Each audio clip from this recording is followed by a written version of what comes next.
Sa mapayapang kapaligiran, mayabang nakagubatan, maalon na karagatan, at mayamang lupain dito sa San Juan, Batangas. Ako'y hinubog nitong bayan, maging mabuting mamamayan.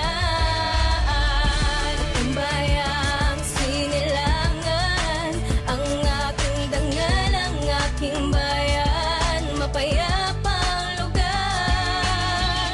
Kaya naman patuloy na dumarami, turistang dito ay naglalagi.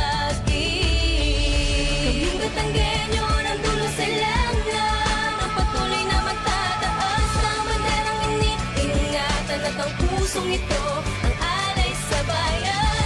Pag-ibig sa bayan ay hindi matatawaran, kasing lalim ng karagatan, walang katapusan ang pag-alay sa bayan. Himig na awiting nilaan para sa bayan, kapit bisig na susulong, lahat tayo'y magdamayan. Sa ganon ng San Juan ay mas lalo pang umangat, taglay ang musikang may puso ang pagkakapaglahad, sapagkat dapat sapat na maglingkod upang umayon, bagamat lahat tapat na alinsunod sa pagyabong ng ekonomiya ng bayan. Kaya ating gamay ang sarap na matamasa ang hangad na tagumpay. Ako na mismo ang tatayo at ang magpapatunay na ang turismo sa San Juan ay lalong tumitibay at lumalawak, dahil sa maganda na tanawin, naakit ang turista dahil ano pang gayuhin. At lahat ng mga to ay dahil sa pamamalakad ng ama ng ating bayan, na siya mismo ang naglatag ng batas upang umayos. Wag po natin tong hamakin dahil malinis ang hangarin, at ito ay para sa atin. Wag po natin kagalitan dahil tayo ay mahal ng ating mayor. Bagkus po ay ating siyang ipagdasal, nang sa ganon lalong umayos, dahil tayo ay panalo. Magbigay pugay sa ating mayor, Rodolfo H. Manalo.